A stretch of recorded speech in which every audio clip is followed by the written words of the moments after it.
태국 목장에서 후원하고 있는 태국 선교사님 우리 김교묵 목사님께서 나오셔서 이제 선교 보고와 함께 메시지를 전해 주시겠습니다. 우리 목사님은 지난번에도 오셔서 선교 보고 한번 해주신 적이 있으시죠? 우리 선교사님은 태국에서 지금 20년째 태국 사람 다 됐어요 이제. 20년째 선교를 감당하고 계시는데 특별히 그 유치원부터 시작해 가지고 그 초등학교 이제 앞으로 중학교 고등학교까지 다 이제 연장이 되겠지만은 그렇게 미션 스쿨을 운영하고 계시는 분이에요. 옛날 우리 외국 선교사님들이 우리 한국에 와가지고 미션 스쿨을 세우지 않았습니까? 그래서 이화학교라든지 배재학교, 연세대학교 등등 아주 좋은 그 미션 스쿨들이 지금 있잖아요. 지금 선교사님이 지금 태국에서 그런 일을 하시는 거예요. 앞으로 태국에서 그 좋은 그런 미션 스쿨이 이제 앞으로 계속 만들어져 가게 될 것이고 유명한 그런 학교가 될 겁니다. 지금도 아주 좋은 평가를 받고 좋은 소문이 나고 있다고 합니다. 위에서 기도해 주시기 바랍니다. 이제 우리 목사님 나오실 때 우리 박수로 한번 환영해 주시기 바랍니다.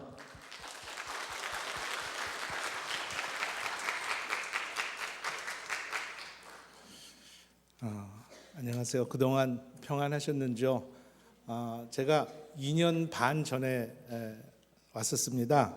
그리고 이번에 또 미국에 올 일들이 몇 가지 있어서 온 김에 또 여러분들을 뵙게 되고 주일날 이렇게 귀한 자리를 마련해 주셔서 목사님과 또 성도 여러분께 감사를 드립니다. 오늘은 지난 20년 동안 하나님께서 저를 어떻게 인도하셨고 저와 어떻게 함께 하셨고 그리고 어떻게 사역을 하게 하셨는지 그리고 이 사역이 어떤 의미가 있는지 나누려고 합니다. 저는 원래 선교사로 나갈 생각이 있었던 사람이 아닙니다. 그냥 열심히 목회하는 그런 설교자가 되고 싶었습니다. 그런데 1998년에 제가 한국에 있던 교회에 감리교단에서 인정해주는 선교사 훈련 프로그램을 교회에서 하고 있었어요. 저는 이제 가서 일주일에 한 번씩 앉아 있으면 그걸 다 수료하게 돼서 그거를 했습니다. 그리고 1998년에 말레이시아와 태국을 그 이제 마지막 수료 마지막 과정이 현지 훈련이라고 해서 선교지를 정탐하는 거예요. 보름 동안. 그걸 가게 됐는데 태국을 처음 가봤어요. 그때 제가 처음 갔는데 뭐 이상한 냄새도 나고 음식도 저랑 잘 안 맞는 것 같고 그냥 저랑 안 맞는 것 같았어요. 그래서 저 혼자 속으로 어떻게 생각했냐면 하나님, 제가 선교사로 나갈 일은 없지만 혹시 나가도 태국은 절대 안 가겠습니다. 그랬는데 딱 1년 후에 제가 여행 가방 큰 거 2개 들고 태국의 방콕 공항에 도착해 서 있었습니다. 누가 저에게 선교가 무엇이냐고 물으면 저는 하나님께 내 생각과 내 고집과 나의 의지를 내려놓고 하나님 말씀에 순종하는 것에서 시작하는 것이다 라고 말씀드리고 싶습니다. 그런 의미로 보자면 사실은 우리 모두가 선교사입니다. 믿음으로 살면서 하나님 말씀에 순종하면서 그리스도인의 선한 영향력을 내 이웃에게 미치면서 사는 거죠. 근데 우리가 선교사 그러면 특별히 내 나라를 떠나서 언어와 문화가 다른 타 민족에 가서 타 문화권에 가서 살면서 사역하는 사람을 선교사라고 말하지만 넓은 의미에서는 우리 모두가 선교사인 것입니다. 지금까지 살면서 위기의 순간들이 있었어요. 그리고 정말 기쁨의 순간들도 있었고 감사의 순간들도 있었습니다. 제가 원해서 간 태국이 아니었고 하나님 인도하셔서 간 태국이었는데도 쉽지는 않았습니다. 처음에 태국에 가서 제가 기대했던 상황하고 너무 다른 거예요. 굉장히 힘들었어요. 하나님은 제가 원하는 일, 제가 하고 싶은 일을 시켜주시면 참 좋겠는데 제가 원하는 일, 제가 하고 싶은 일이 아니라 갑자기 어떤 상황을 만들어 주시고 그 일에 인볼브 되게 하시는 것을 계속해서 경험하면서 살고 있습니다. 이제 학교에 가서 1년 동안 굉장히 고생을 하다가 학교에 이제 채플린이 됐습니다. 그래서 바이블도 가르치고 예배도 인도하는데 학교가 그 당시에 이제 한국에서 대학 총장으로 은퇴하신 장로님이 교장으로 은퇴하고 오셨는데 재정적으로 학교가 힘드니까 유학생들을 갑자기 막 받기 시작했어요. 태국에서 국제학교는 교사와 학생이 모두 다국적이어서 모든 과정을 영어로 다 수업하고 가르칩니다. 그래서 이제 오기 시작해서 받은 거예요. 근데 이 학생들을 누군가가 돌봐줘야 되는데 그럴 사람이 저하고 저희 집사람밖에 없었어요. 그 기숙사를 건물도 없는데 아파트 한 층에 방을 여러 개 렌트해서 아이들이랑 살기 시작합니다. 하나님, 저는 태국 선교사로 왔는데 왜 한국 아이들, 그리고 그때 왔던 아이들이 사춘기 막 방황하고 문자 이거 부모님하고 갈등 있고 공부하기 싫어하는 아이들이 한 절반 이상 됐었어요. 이런 아이들하고 살아야 되는 게 너무 힘들더라고요. 하나님 앞에 계속 기도했어요. 불평하는 기도죠. 여러분도 뭔가 마음에 안 들면은 하나님 앞에 불평하는 기도 가끔 하시죠. 내가 싫은데 자꾸 하라고 하나님 이렇게 등 떠다미시면은. 그렇게 했는데 하나님이 대답을 안 하세요. 기도 가운데 뭐가 좀 딱 대답해 주시면 좋겠는데 대답이 없으세요. 그럼 그건 어떤 사인일까요? 하나님 대답 안 해주시는 거는 인내하면 좀 더 기다려라, 그런 사인이라고 저는 생각합니다. 아무 대답이 없으면은 여러분도 기도하시는 중에 지금 뭔가 좀 대답이 있으면 좋겠는데 없으면은요 그냥 인내하면서 좀 더 기다려라, 그런 뜻입니다.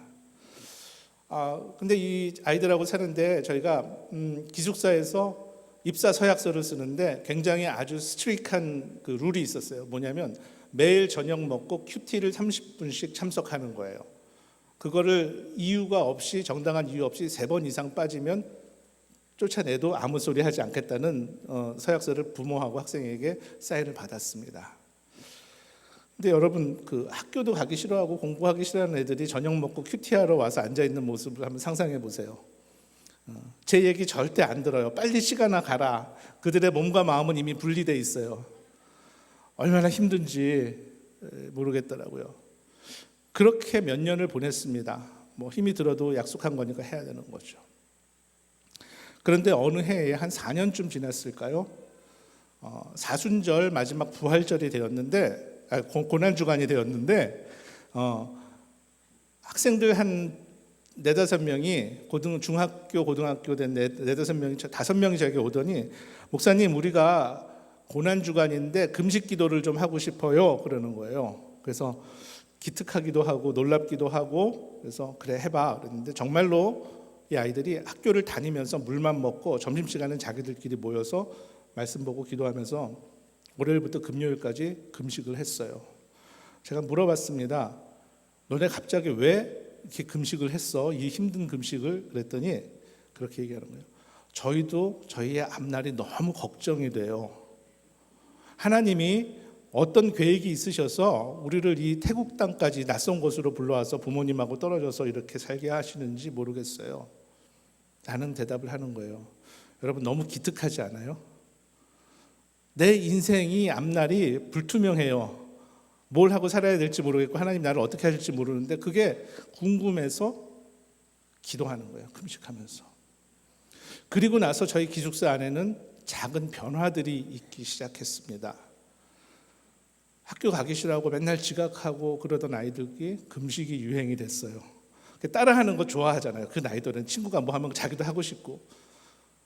그리고 이제 한글 타자만 치다가 학교 숙제를, 과제물을 다 영어로 해서 내야 되는데 영어 타이핑이 늦으니까 남들 1시간에 할 거를 막 3시간, 4시간 걸려서 하는 거예요. 그래서 영어 성경을 그 타이핑하는 그런 웹사이트가 있어요. 거기 들어가서 그걸 하게 서로 경쟁을 시켰더니 1년 사이에 NIV 성경 신약 구약을 2번이나 얘네들이 타이핑을 하는 거예요. 막 돌아가면서 12시에 컴퓨터 앞에 앉아있어요. 눈이 빨개가지고 뭐하니 성경 치고 있는 거예요. 막. 그러면서 아이들하고 사는 게 행복해지기 시작했습니다.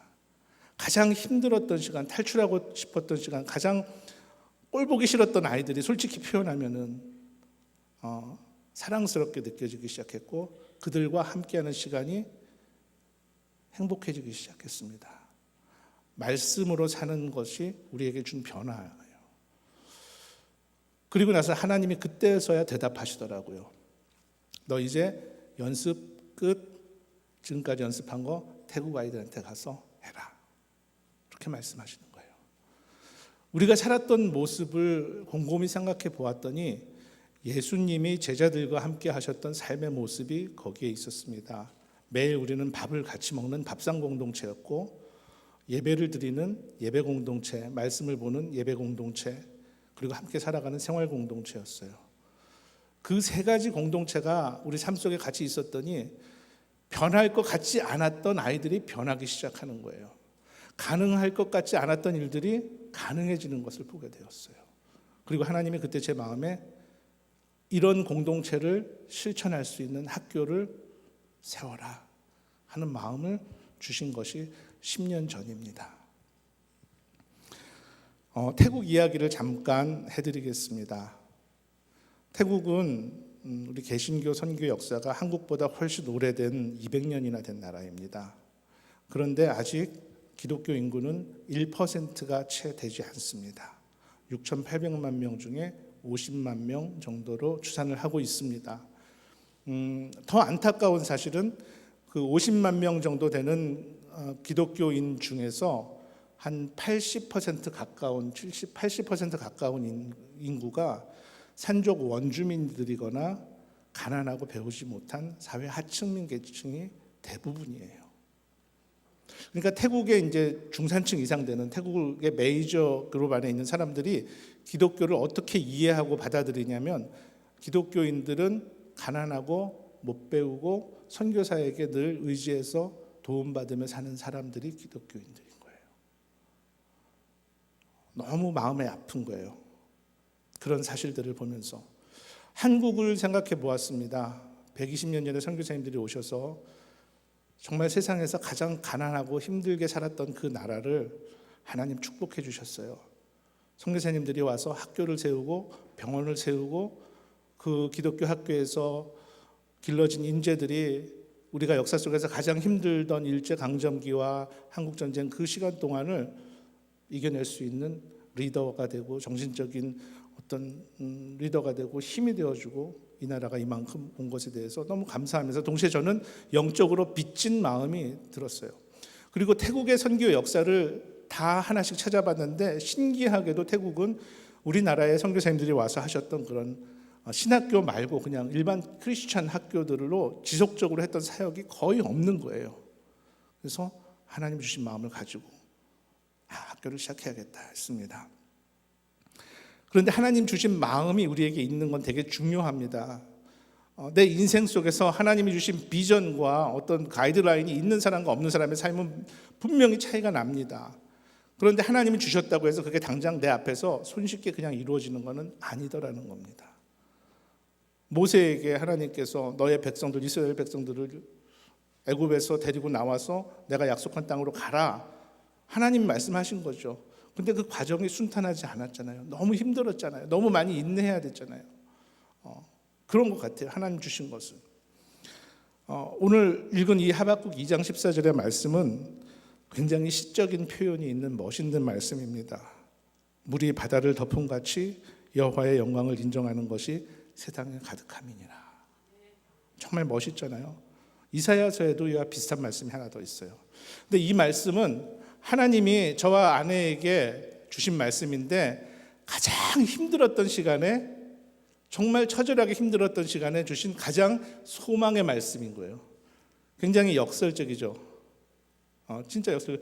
내가 가장 힘든 시간에 하나님이 주신 가장 희망의 말씀인 거예요.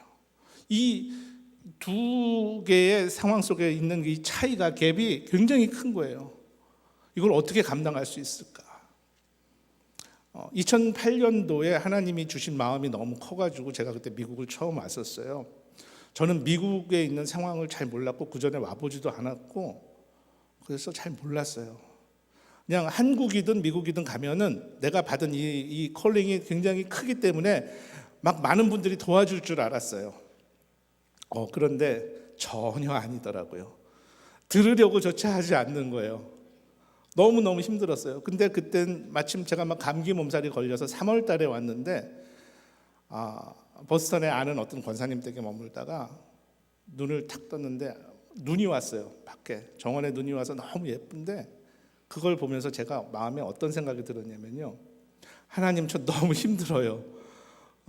주신 사명이고 뭐고 도저히 이건 제 능력으로 안 될 것 같아요. 차라리 저를 그냥 데려가 주세요 라는 마음이 스치고 지나갔는데, 근데 남자들은 좀 강한 것 같은데 그렇지가 않아요. 그런 게 힘들면 자기 혼자 있으면 되는데 꼭 옆에 있는 아내에게 얘기를 해야 돼요. 저희 집사람은 그때 기숙사를 운영하면서 학교 땅을 지금 이제 구입하고 있는 상황인데, 돈을 아끼기 위해서 하루에 화장실 12개씩 청소하고 30명 아이들의 밥을 아침 저녁으로 10년 동안 그 밥 사역을 했거든요. 그거 하고 있을 때 화장실 청소하고 있는데 제가 전화해가지고 여보 나 너무 힘들어 죽겠어, 죽고 싶어. 남자들이 참 그래요. 저만 그런 건지 모르겠지만 아내는 안 그래도 힘든데 그 얘기를 듣고 너무 힘드니까 그냥 화장실 바닥에 털퍽 주저앉아가지고 거의 뭐 실신하다시피 한 가운데 기도하는데, 하나님이 그때 던져주신 말씀이 하박국 2장 14절의 말씀이에요. 근데 그때는 이 말씀이 얼마나 소중하고 이 말씀의 의미가 뭔지 잘 몰랐어요. 지금 저의 사역을 후원하는 굉장히 많은 분들은 무리바다 후원이라는 이름으로 후원하고 계세요. 무리바다 후원이에요. 한 달에 10,000원, 20,000원, 30,000원 그냥 그렇게 해주시는 개미군단 후원자들이에요. 근데 정말 열심히 기도해 주는 분들이거든요. 무리바다 덮음같이 여호와의 영광을 인정하는 것이 세상에 가득함이니라. 하나님이 땅을 보여주셨어요. 6,300평, 그러니까 아마 한 5에이커 정도 되는 땅이 지금 저희 학교 부지가 있습니다. 다 논이었어요. 그런데 300만 원 딱 주시면서 땅 사라고 하나님 마음을 주시는 거예요. 300만 원, 3,000불. 땅 주인을 만났는데 얼마 있냐고 묻더라고요. 300만 원 있다 그랬더니 뒤도 안 돌아보고 문전박대를 당했어요. 다시 기도하다가 가서 할머니를 3박 4일 동안 태국 변호사를 데려가서 설득을 했습니다. 할머니, 우리는 사업가도 아니고 이 땅이 태국의 후손들을 위해서 귀하게 사용될 건데 우리한테 좋은 조건으로 팔면은 할머니 자손들 대대로 복 받을 겁니다. 그러니까 불교 믿는 태국 사람들도 복 받는다니까 그거는 되게 좋아하더라고요. 그래서 그 할머니한테 이 땅 산 얘기는 전에도 제가 한 적이 있습니다. 와서 3년 동안 6개월마다 한 번씩 땅값을 내기로 했어요. 한 3만 불씩 6개월마다 3만 불씩 제가 준비해서 내야 되는 거예요. 근데 하나님이 3년 동안 주셨어요. 근데 단 한 번도 먼저 주지 않으셨어요. 계약을 할머니하고 어떻게 했냐면은 지불해야 될 날짜에서 20일 이상 늦어지면은 앞에서 낸 돈 다 캔슬되는 거예요. 그러니까 그 할머니 입장에서는 아무것도 손해 볼 게 없는 굉장히 유리하고, 저는 완전히 지금 이제 안 되면 끝나는 거예요. 근데 그렇게 하지 않으면 돈이 없기 때문에 땅을 살 수 있는 방법이 없었어요. 근데 하나님 단 한 번도 먼저 주진 않으셨는데 단 한 번도 늦게 주지도 않으셨어요. 그 얘기는 뭐냐면 3년 동안 저희 부부는 무릎으로 살지 않으면 안 되는 상황이었다는 것입니다. 어떤 해는 정말 하루 세끼 금식했던 날이 밥 먹었던 날보다 더 많은 해도 있었어요. 왜냐하면 이거는 절박하잖아요. 이걸 땅에 있어야지 뭐 학교를 세우든지 말든지 하는데 이거를 못 내면은 그냥 다 끝나버리는 거니까. 나중에 알겠더라고요. 하나님이 왜 처음부터 그렇게 안 해주셨는지. 하나님이 하시는 일은 결과보다 과정이 중요한 것 같아요.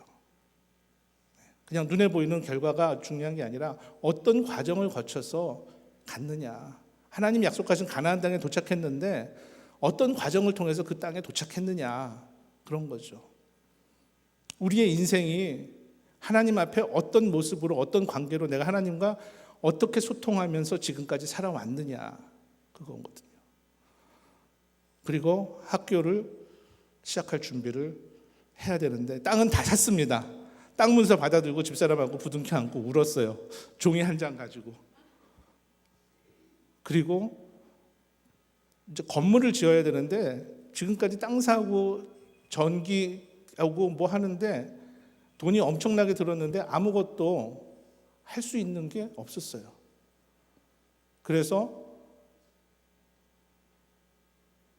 은행에 돈을 빌렸습니다. 은행에 돈을 빌려서 땅을 사기 시작하는데 건물을 지어야 되는데 빌린 돈이 다 없어지고 나서 중지돼 버렸어요.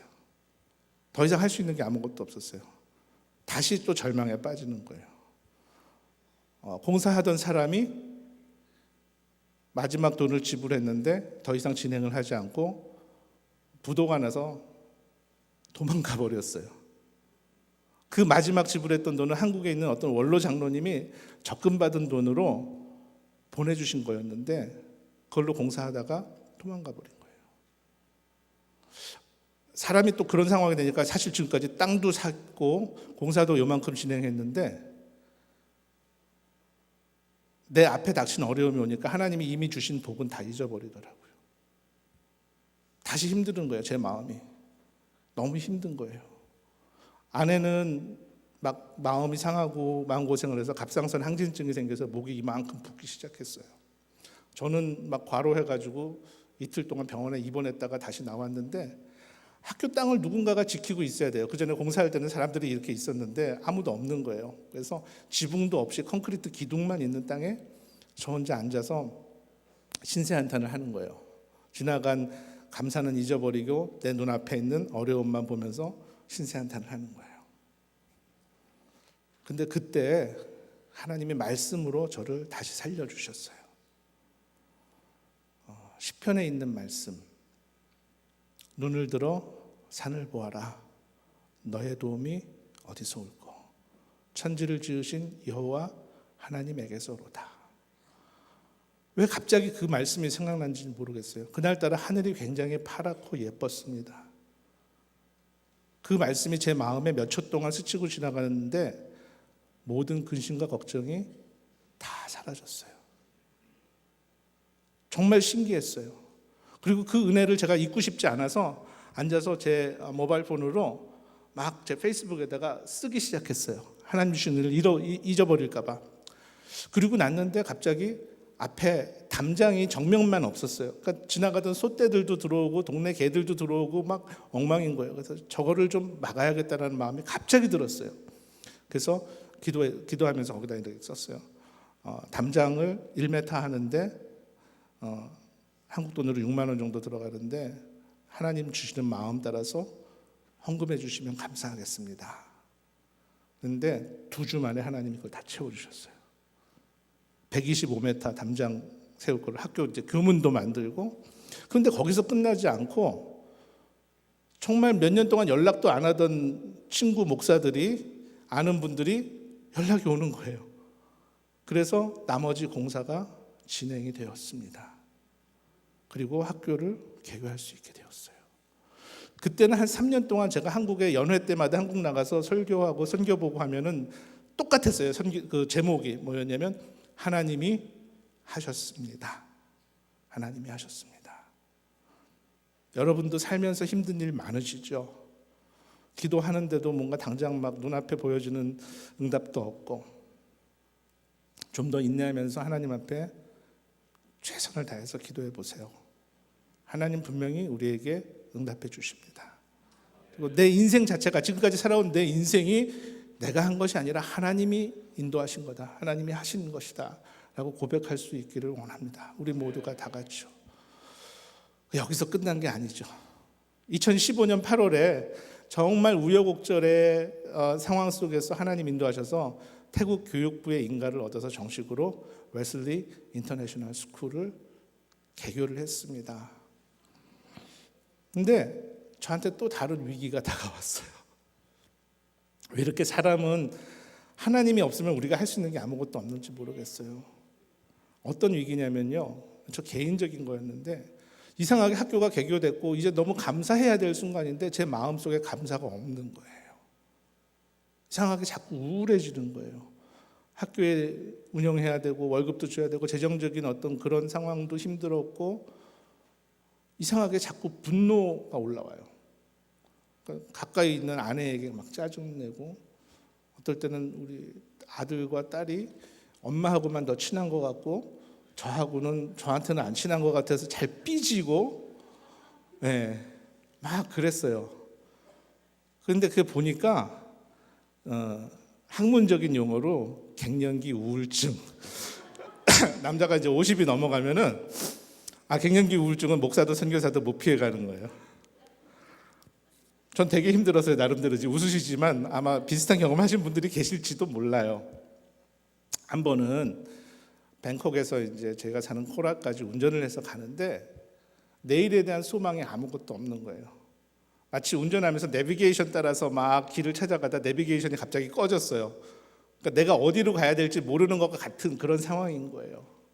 근데 더 무서운 거는 스치고 지나는 생각이에요. 제 머릿속에 남아있는 게 아니라 스치고 지나는 생각인데 내가 여기서 핸들 한번 확 꺾으면 모든 것을 다 클리어할 수 있겠네라는 생각이 스치고 지나갈 만큼 힘들었던 거예요.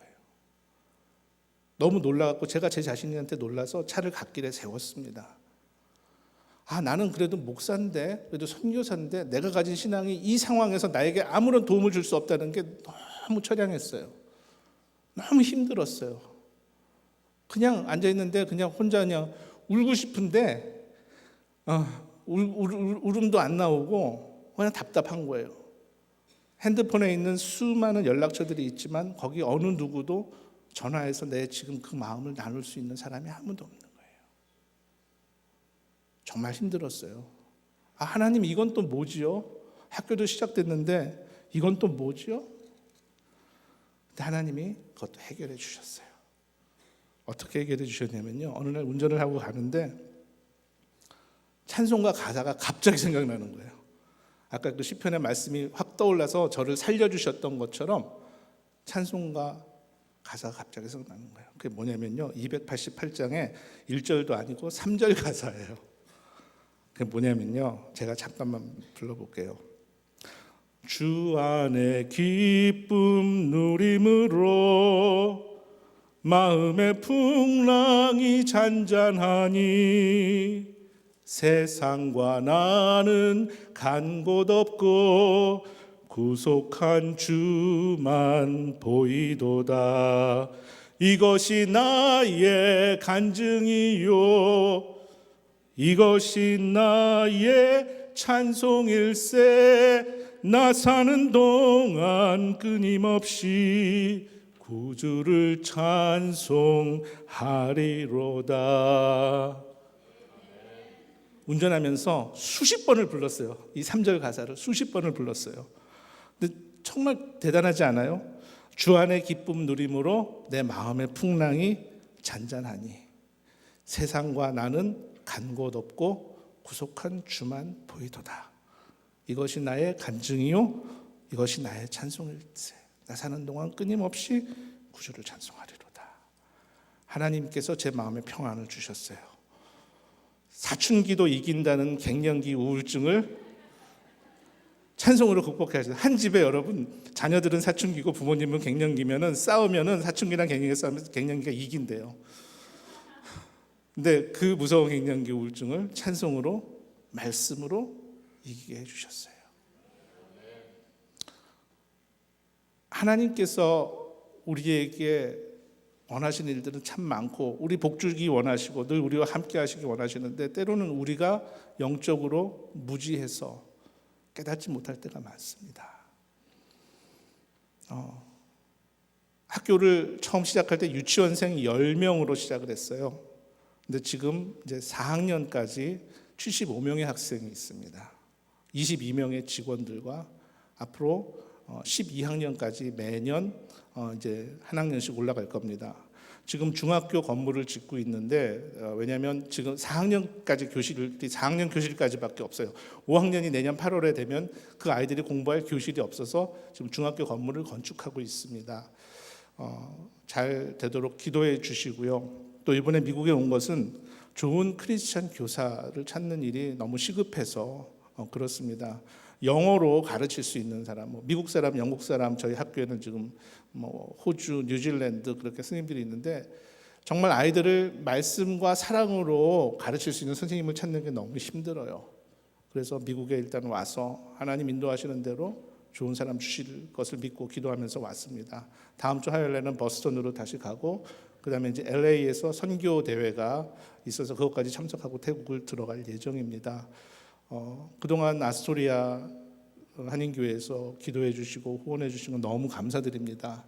아까 문재건 권사님 만나 뵀는데 많이 후원하지 못해서 미안하다고 하시는데 절대 그럴 마음 가질 필요 없으세요. 대신 열심히 기도해 주시면 됩니다.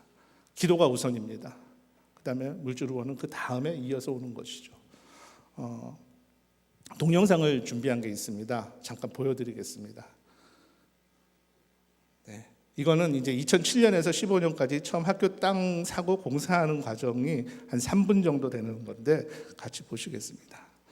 사운드도 혹시 같이 나오나요? 네.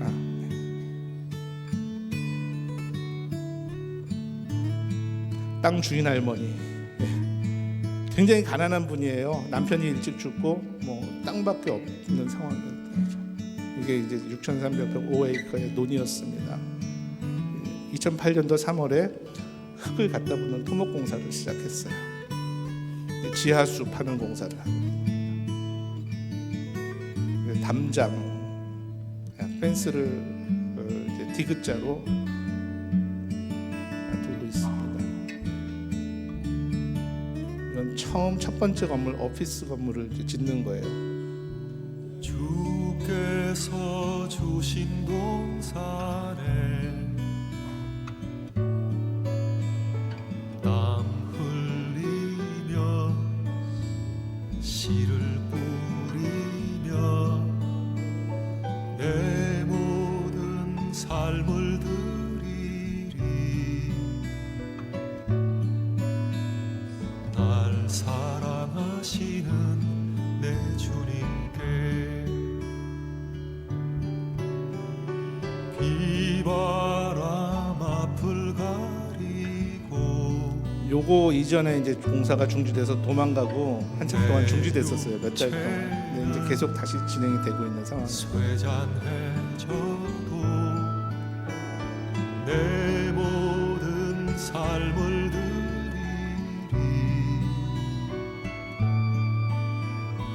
내 사모하는 내 주님께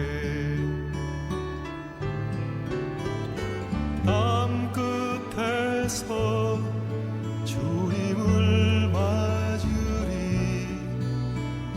주께 드릴 열매 가득 안고. 이게 이제 하나님 주신 말씀으로 은혜 받고 담장 공사해서 학교 교문 만들고 그러던 때였습니다. 주님을 배우 전기도 들어왔고요. 이제 첫 번째 건물이 완공되어 갑니다. 이거는 이제 유치원 건물, 두 번째 유치원 건물을 짓고 있어요. 땅의 모든 끝 찬양하라. 처음 한국에서 오신 원로 장로님이신데 목수세요. 그래서 와서 한 달 동안 있으면서 의자와 책상을 다 만들어주고 가셨어요. 땅의 모든 끝에서 주님을 찬양하라. 영광의 주님 곧 오시리라.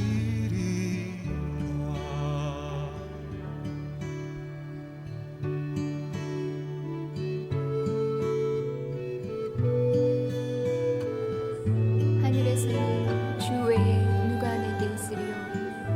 땅에서는 주밖에 나의 사모할 자 없나이다. 내 육체와 마음은 쇠잔하나 하나님은 내 마음의 반석이시오.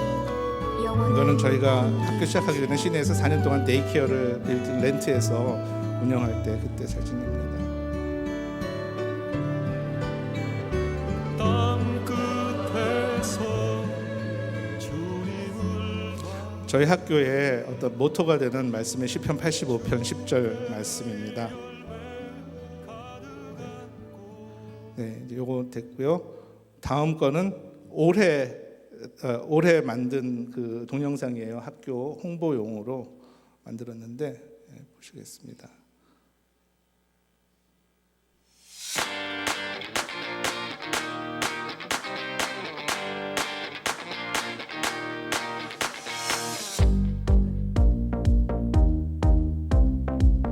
저희 지금 9개국의 학생들이 있어요. 태국 학생들이 가장 많고 그 외에 다른 나라까지 아마 9개 나라의 학생들이 있습니다.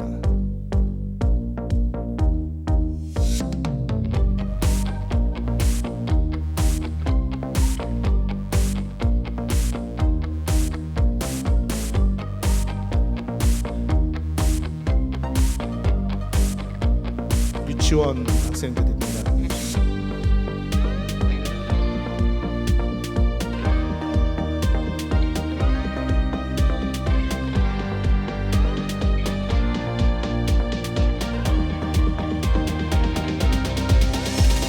사이언스 클래스, 여기는 1학년, 초등학교 1학년.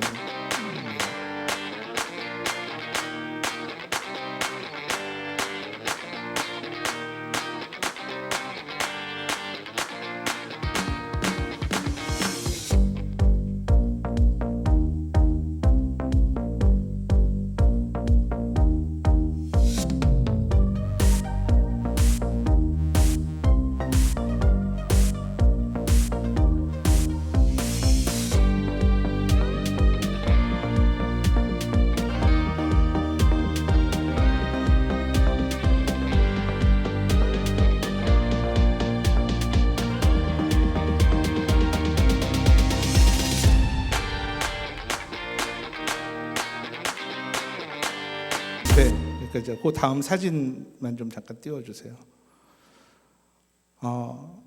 하나님께서 지난 시간 동안 함께 하셨습니다. 저와 함께 하셨고 함께하는 후원자들의 기도 속에서, 그리고 우리의 믿음의 인내 속에서 함께 하셨습니다. 지금 이제 보이는 사진이 현재 학교 전체 땅의 한 4분의 1 정도밖에 아직 사용을 못 하고 있어요. 맨 뒤에 보이는 것이 지금 중학교 건물 짓고 있는 것이고요.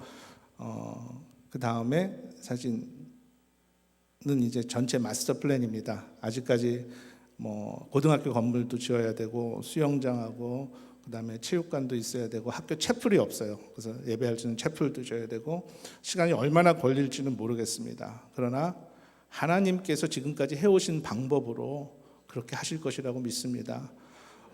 사역의 규모가 있다 보니까 많은 분들이, 잘 모르는 분들이 오해라기보다는 그렇게 생각하시더라고요.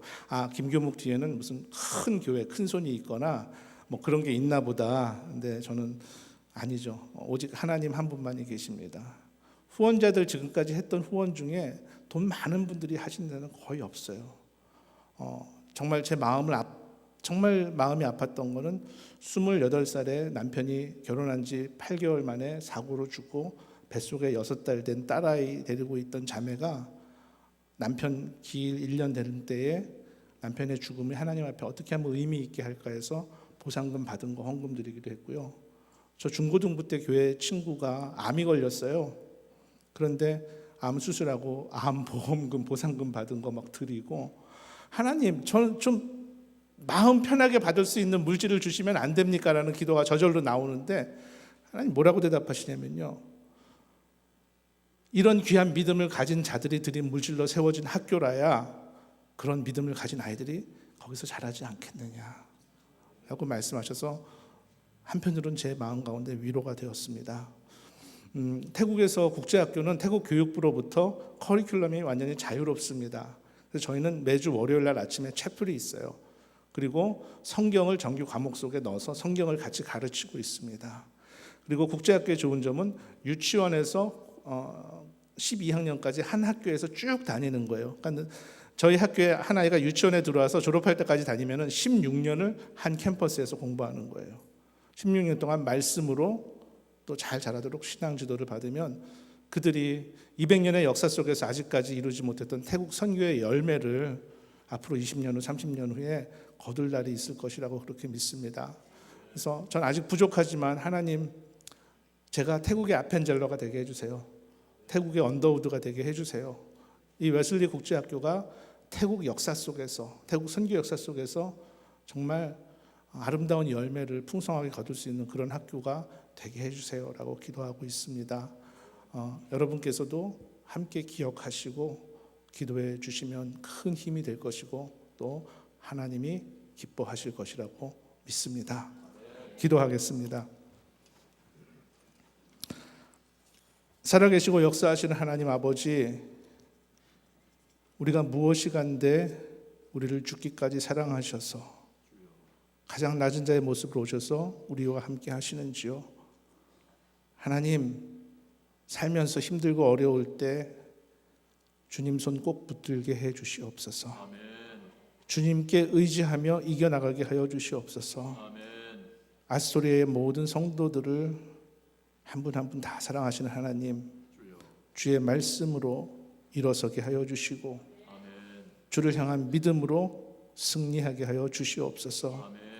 우리가 사나 죽으나 주님의 것이오니 주님과 더불어 사는 기쁨이 있게 하시고 하나님을 아는, 인정하는 그 믿음이 이 땅 위에 가득하게 하여 주시옵소서.